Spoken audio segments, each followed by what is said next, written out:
This is the Advanced Placement Lunch Seminar for Wednesday, December 1st. The first thing I've done for those who are here is I have given out a bunch of essays that you are going to be responsible for completing by the Wednesday after midterms. My advice is not to look over the specific questions. The most authentic way that you can do this is in preparation, look over every study guide that you respect that talks about how to do DBQs, FRQs, and the rest. How best to approach them. Do that before looking at these questions.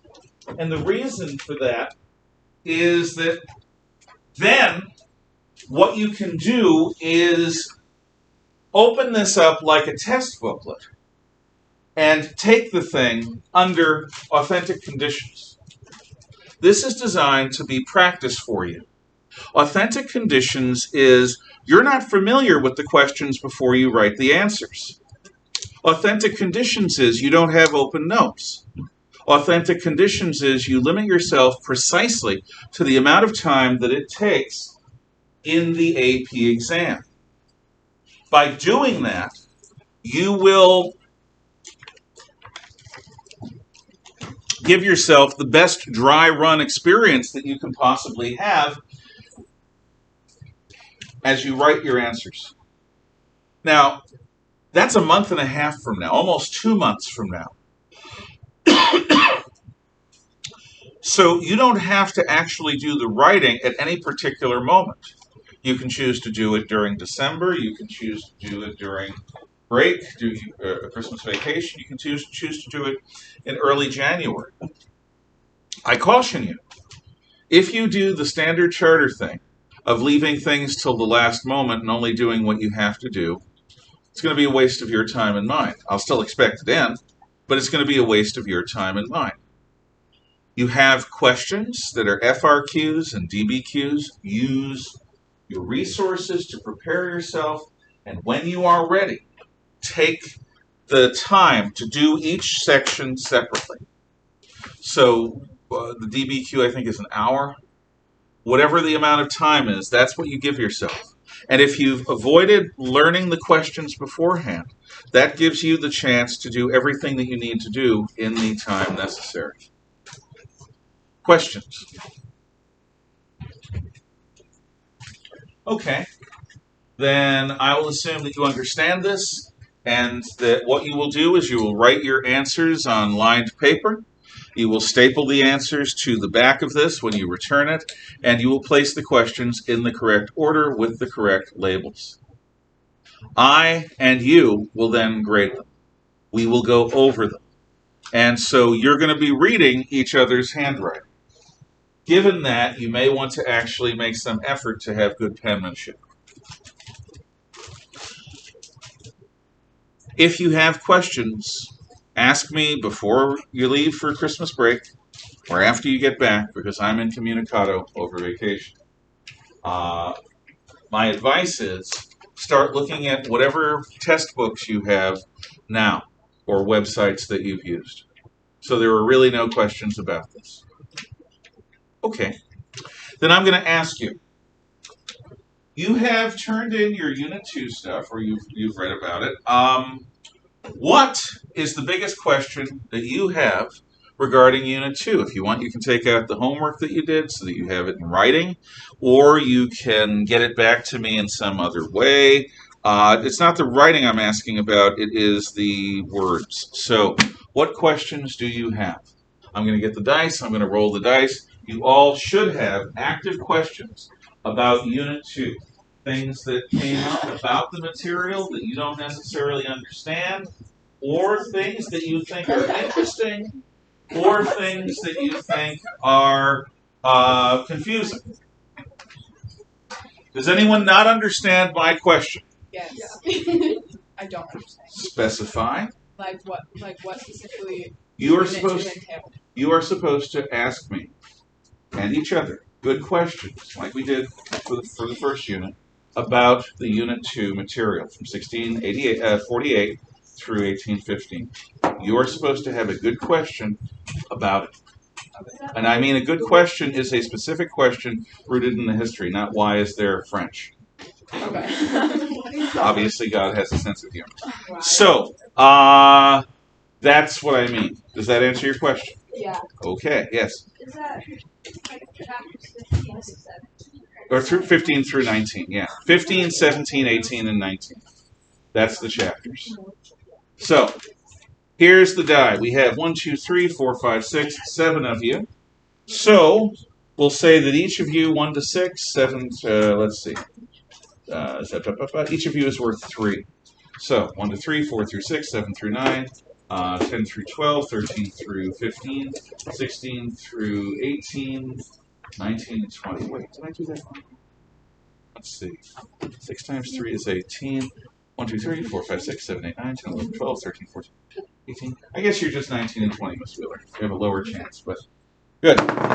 5. You. 1, 2, 3, 4, 5, 6. Oh, I'm like, Maddie, what's your question? is it like a question that I have or is it a question for others? Whatever the best question that you have is.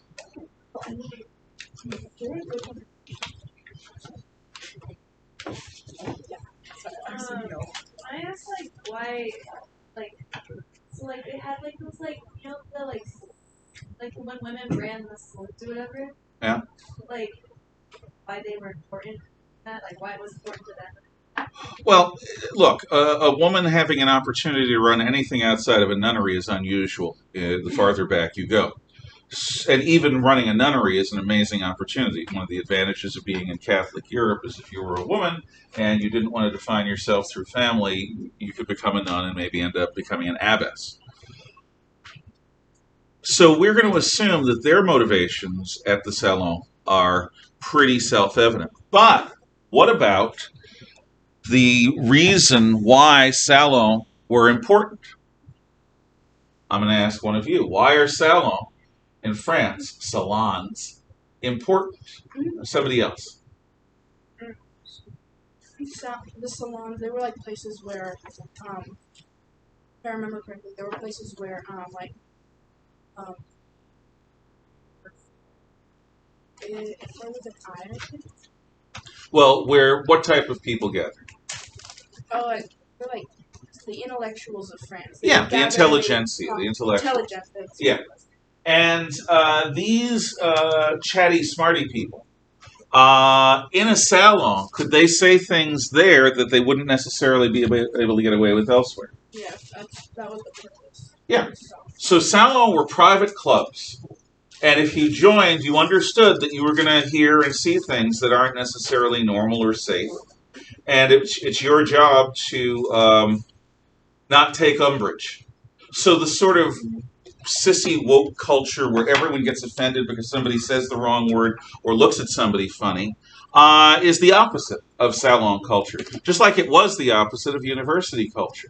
The price that anyone pays for being in a place where free speech and free ideas are exchanged is to hear obscenity and not go, to hear shocking things and not go, "Grr!"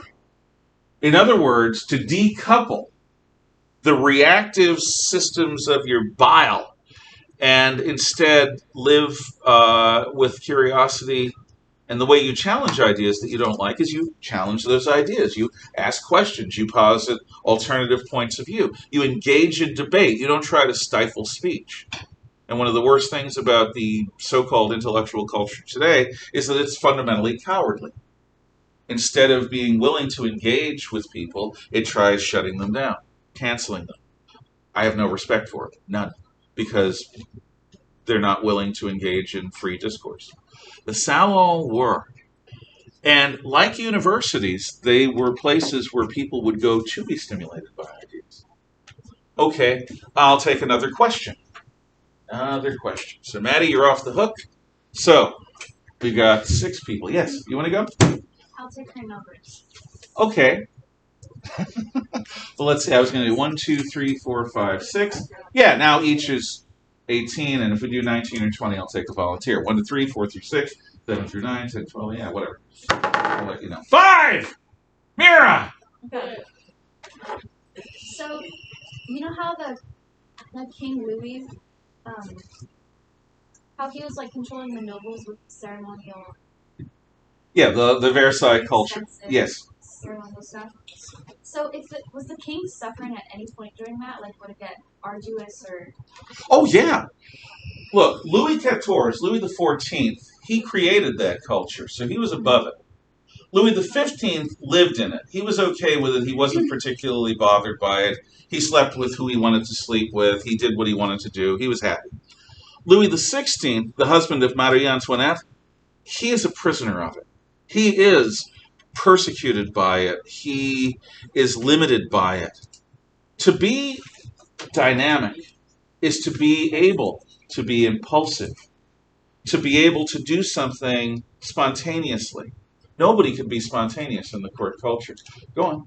So, if he like was a prisoner to it, and if he was the king, then why wouldn't he have power to abolish it? Or was like the If he had the stubborn willpower that his great grandfather Louis XIV had, Louis XVI could have changed it or abolished it. Louis XV had a strong enough will to live with it. There were times when it annoyed him, but basically he didn't get troubled by it too much. The problem is, to be a king in an absolute monarchy means that you're alone. To be a leader, in fact, to be in command in the military or to be any kind of leader, means at some point you're going to have to do things that will piss off everyone. You're going to have to be willing to upset your closest friends, your most loyal followers, because it's the right thing to do. King Louis XVI did not have that kind of grit. He did not have that kind of sand. And because of that, he was weak. You can be weak in all sorts of situations, but when you are a dictator or a divine right absolutist monarch, when you are the wishing well with legs that everyone is coming to, that's a bad situation, not only for you, but for your country. Weak leadership. Okay, now we've got 5 people left. So, let's see. Each of you is worth 4. Except, yes, 3. Obviously, you're rolling low today. How did the American Revolution impact The American Revolution was an inspiration to the Salon people in France. The Marquis de Lafayette was this teenager who came to America and ended up helping train Washington's army. Nothing. And without Lafayette, it's entirely possible we might have lost. Lafayette is an aristocrat. He is a beneficiary of the French Ancien regime, the old regime of the king. But he is a true believer in the ideas of Locke and Rousseau. He's an Enlightenment-inspired nobleman. He wants the world to move on to a better system. As such, Lafayette goes back to France, and he has a chance to inspire all sorts of people, including Robespierre, who ultimately has him imprisoned. Lafayette and the other French radicals who end up leading the Tennis Court Oath and the National Assembly and ultimately the Committee of Public Safety start out as people who are inspired by what the Americans do. Remember, the American Revolution would not have succeeded without French help. The French were instrumental. In fact, France bankrupts itself to help pay for the American Revolution. One of the reasons the French Revolution happens in 1789 is they spent way too much helping the Americans defeat the English. And so the French economy was crushed, it collapsed. So the American Revolution bankrupts the French, and the American Revolution inspires the French radicals. Okay, 1 to 5, 6 through 10, 11 through 15, 16 through 20. 14. You. What led to the uprising of witchcraft? Oh, the women's. No, the women's are always accused of witchcraft. Now, there are men who are burned as warlocks at the stake. But in general terms, witches are women who don't fit in. They're the kind of people who would have become wise women or sibyls back in ancient times and pagan times. Um, for whatever reason, they don't marry, they don't go to church. Some of them are crazy, but they are women who do not conform and who do not fit in. Why does this become a problem? Because in the Protestant Reformation and the 150 years of religious war that it spawns, people become incredibly paranoid about their spiritual well-being. The idea that the government and the faith are going to be separate is something that the Treaty of Westphalia goes completely against. The solution to the wars of religion is the religion of the king, is the religion of the people. But what happens when children disappear? Well, blame the Jews. Or the witches. Or both. What happens when disease spreads through the land? Blame the Jews. And the witches. Or both.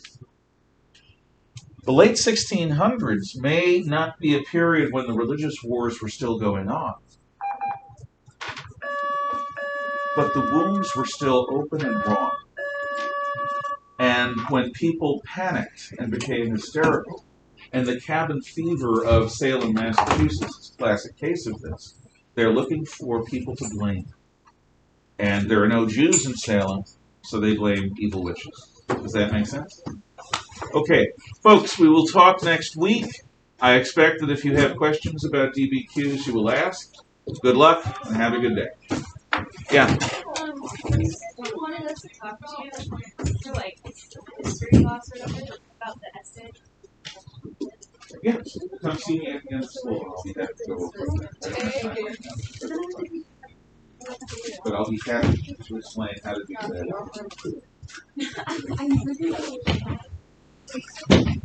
Oh, where's Mr. Burfon? Upstairs. Thank you, Piper.